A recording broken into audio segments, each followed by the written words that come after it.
Assalamualaikum dan salam hormat. Bertemu lagi dalam MG Flash 14 Mei bersama saya Irfan Yazid.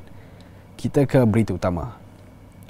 Yang di-Pertuan Agong Al-Sultan Abdullah Riayatuddin Al-Mustafa Billah Shah menzahirkan ucapan takziah kepada seluruh keluarga Presiden Emiriah Arab Bersatu dan pemerintah Abu Dhabi Sheikh Khalifah bin Zayed Al Nahyan yang telah kembali ke rahmatullah semalam. Seri Paduka turut menzahirkan rasa duka cita atas pemergian almarhum dan menzahirkan harapan agar seluruh keluarga Sheikh Khalifah sabar serta tabah menghadapi dugaan dan suasana sedih serta pilu itu. Menerusi hantaran di laman Facebook Istana Negara, Seri Paduka mendoakan agar roh almarhum dicucuri rahmat oleh Allah Subhanahu Wa Taala dan ditempatkan bersama para solihin. Susulan berita kemangkatan Sheikh Khalifah, Al-Sultan Abdullah telah menghubungi putera mahkota Abu Dhabi, Sheikh Mohammed bin Zayed Al Nahyan untuk menzahirkan ucapan takziah secara peribadi. Menurut hantaran itu, Al-Sultan Abdullah dan Sheikh Mohammed adalah rakan college di Akademi Tentera Diraja Sandhurst pada 1978 serta 1979. Dan persahabatan akrab kedua-dua pemimpin kekal sehingga sekarang. Atas jemputan peribadi Sheikh Mohammed, Al-Sultan Abdullah turut berkenan berangkat ke Abu Dhabi Ahad ini untuk bersama-sama ketua negara dan kerajaan lain memberi penghormatan terakhir kepada almarhum. Istiadat penghormatan terakhir Sheikh Khalifah dijadualkan berlangsung selama 3 hari, bermula hari ini hingga 16 Mei. Perdana Menteri Datuk Seri Ismail Sabri Yaakob turut menzahirkan ucapan takziah kepada Naib Presiden dan Perdana Menteri Emiriah Arab Bersatu UAE, Sheikh Mohammed bin Rashid Al Maktoum dan rakyat negara itu atas kemangkatan presidennya, Sheikh Khalifah bin Zayed Al Nahyan. Perdana Menteri berkata beliau sedih apabila mendapat perkabaran mengenai kemangkatan pemerintah Abu Dhabi itu yang disifatkannya sebagai pemimpin berwawasan serta telah berjasa besar kepada kemajuan dan kemakmuran UAE. Menurut Datuk Seri Ismail Sabri, pencapaian, kebijaksanaan dan kemurahan hati almarhum telah memberi manfaat kepada rakyat UAE dan seluruh umat Islam. Katanya Malaysia amat menghargai sumbangan murni Sheikh Khalifah yang telah mengukuhkan hubungan persaudaraan antara kedua-dua negara. Beliau turut berkata doa dan ingatannya sentiasa bersama Yang Mulia, ahli kerabat diraja dan rakyat UAE dalam menghadapi waktu-waktu yang sukar ini. Perdana Menteri berkata demikian dalam hantaran di laman Facebook. Berita seterusnya. Permohonan Suruhanjaya Pencegahan Rasuah Malaysia SPRM untuk mereman seorang peguam terkenal bagi membantu siasatan kerana dipercayai menerima rasuah kira-kira RM100,000 tertangguh hari ini. Ekoran peguam berkenaan dimasukkan ke hospital pagi tadi. Perkara tersebut dimaklumkan oleh seorang pegawai mahkamah kepada Malaysia Gazette yang berada di perkarangan Kompleks Mahkamah Putrajaya untuk membuat liputan kes tersebut. Beliau bagaimanapun tidak tahu di hospital mana suspek menerima rawatan. Peguam berusia 50 tahun itu ditahan SPRM bagi siasatan dakwaan menerima rasuah kira-kira RM100,000. Kononnya untuk membantu menutup kes yang sedang disiasat Suruhanjaya itu. Semalam media melaporkan peguam berkenaan ditahan di sebuah pusat beli belah di Ibu Negara kira-kira jam 4 petang. Peguam berkenaan sebelum itu dikatakan meminta RM4 juta daripada seorang pemilik syarikat sebagai dorongan supaya SPRM tidak menyiasat syarikat berkenaan yang mempunyai kaitan dengan sebuah projek pembangunan. Pemandu Perodua Myvi yang ditahan kerana melakukan provokasi serta menghalang pemandu lain di jalan raya Isnin lepas ditahan semula berhubung kes mencuri kenderaan di sekitar Lembah Kelang dan Johor. Ketua Polis Daerah Sentul ACP Beh Eng Lai berkata lelaki berusia 31 tahun itu ditahan pada 4.5 petang kemarin di perkarangan Ibu Pejabat Polis Daerah IPD Kuala Selangor oleh sepasukan polis dari bahagian siasatan jenayah IPD Sentul. Menurut beliau, penangkapan pemandu kereta Perodua Myvi itu berjaya menyelesaikan kes kecurian kenderaan yang dilaporkan di sekitar Kuala Lumpur, Selangor dan Johor.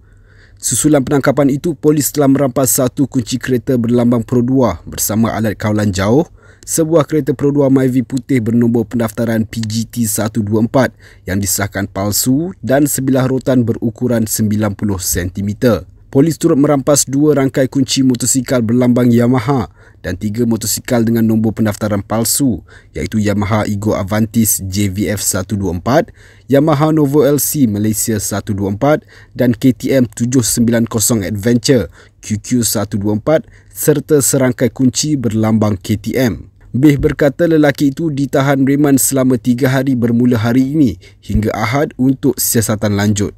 Katanya semakan rekod mendapati suspek mempunyai pelbagai rekod kesalahan jenayah lampau melibatkan penyalahgunaan dadah. Isnin lepas pemandu terbabit ditahan selepas tular di media sosial apabila video berdurasi 27 saat dimuat naik melalui laman Facebook Info Roadblock memaparkan kejadian memandu secara berbahaya dan ugutan menggunakan sebatang kayu di jalan MRR2 berhampiran Taman Layang-Layang. Jenazah 3 pelajar yang rentung dalam kemalangan di Lebuhraya Utara Selatan arah utara di Kuala Kangsar pada tengah malam Rabu dibawa ke Masjid Raja Permaisuri Baidun Universiti Sultan Azlan Shah USAS selepas proses pengecaman selesai. Jenazah Muhammad Nasrun Aidil Munir Akbar 22 tahun, Muhammad Nabil Haikal Muhammad Faris 19 dan Iqbal Hasrul Hakimi 23 dibawa ke masjid itu pada kira-kira 11.15 malam tadi dengan disambut oleh ratusan pelajar dan jemaah yang hadir. Suasana hiba menyelubungi perkarangan masjid apabila jenazah dibawa untuk disembahyangkan malam ini dan jemaah yang hadir mengerumuni jenazah bagi menatap mereka buat kali terakhir. Jenazah Muhammad Nasrun yang merupakan penuntut ijazah sarjana muda pengajian Islam akan dibawa ke Kuala Kubu Baru di Selangor, manakala jenazah Muhammad Nabil Haikal yang merupakan penuntut diploma pentadbiran perniagaan pula dibawa ke Mantin Negeri Sembilan untuk dikebumikan selepas subuh. Sementara itu, jenazah Iqbal Hasnun, penuntut ijazah sarjana muda pengajian Islam, akan dibawa pulang untuk dikebumikan sebaik tiba di Senai, Johor. Pengarah Hospital Taiping Dr. Hajah Narimah Yusof dalam satu kenyataan memaklumkan identiti ketiga-tiga mangsa berjaya dikenal pasti hasil bedah siasat dan pemeriksaan forensik odontologi. Sebelum ini, 2 jenazah pelajar yang terkorban dalam tragedi itu masing-masing dibawa pulang ke Parit Buntar dan Kemaman Terengganu untuk urusan pengubumian. Insiden pada kira-kira 12.50 tengah malam itu menyebabkan 5 pelajar USAS yang menaiki kereta Honda City rentung selepas kenderaan dinaiki terbakar akibat kemalangan bersama 2 trailer. Semua bakal jemaah haji, terutamanya yang berusia 60 tahun dan ke atas yang mempunyai risiko klinikal penyakit teruk disaran mendapatkan dos penggalak kedua sebelum berangkat ke Tanah Suci. Langkah ini bagi melindungi mereka secara optimum daripada jangkitan COVID-19 yang teruk dan kematian seperti yang disyorkan oleh Jawatan Kuasa Kerja Teknikal TWG berkenaan pemberian dos penggalak kedua. Menteri Kesihatan Khairi Jamaluddin bagaimanapun berkata pengambilan vaksin dos penggalak kedua adalah secara sukarela. Katanya Kementerian Kesihatan Malaysia KKM akan menghantar 255 petugas perubatan merangkumi 128 petugas yang telah berpengalaman dan 127 petugas baharu untuk pengoperasian ibadah haji tahun ini. Mereka terdiri daripada pelbagai skim perkhidmatan seperti perubatan, farmasi, jururawat, pembantu perawatan kesihatan dan penjagaan spiritual bagi membantu tabung haji melancarkan perjalanan ibadah tersebut. Seperti tahun-tahun terdahulu, petugas perubatan KKM akan membantu mengendalikan kes-kes berkaitan perubatan yang dihadapi oleh jemaah haji selain turut mengoperasikan fasiliti kesihatan sepanjang berada di Tanah Suci. Menurutnya, susulan daripada risiko penularan COVID-19, KKM juga pada tahun ini turut membekalkan sekurang-kurangnya 3,000 ubat antiviral Paxlovid sebagai persediaan merawat jemaah haji yang dijangkiti semasa berada di Tanah Suci. Ubat antiviral ini akan diberikan kepada jemaah haji positif COVID-19 yang memenuhi kriteria yang telah ditetapkan. Dalam pada itu, polis sedang mencari waris kepada seorang kanak-kanak lelaki berusia lingkungan 3 hingga 4 tahun yang dijumpai dan diserahkan oleh orang awam ke Balai Polis Layang Rabu lepas.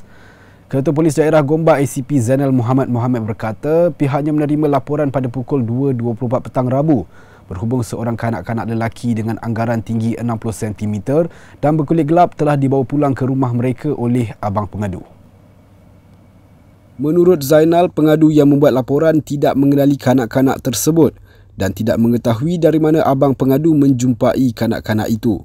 Beliau berkata kanak-kanak tersebut telah dibawa ke Hospital Selayang untuk pemeriksaan lanjut dan telah diserahkan kepada Jabatan Kebajikan Masyarakat Gombak untuk tindakan lanjut. Orang ramai yang mempunyai maklumat berkaitan kanak-kanak itu boleh berhubung dengan Sarjan Rafidah Abdul Aziz di talian 0193509963 atau hubungi Bilik Gerakan IPD Gombak di talian 03-612-62222. Baiklah, sekian dahulu MG Flash buat masa ini. Teruskan bersama kami untuk mengikuti perkembangan dari semasa ke semasa. Hanya di platform media sosial di Malaysia Gazette di Facebook, Twitter, Instagram dan YouTube atau melalui portal di www.malaysiagazette.com. Assalamualaikum dan salam hormat.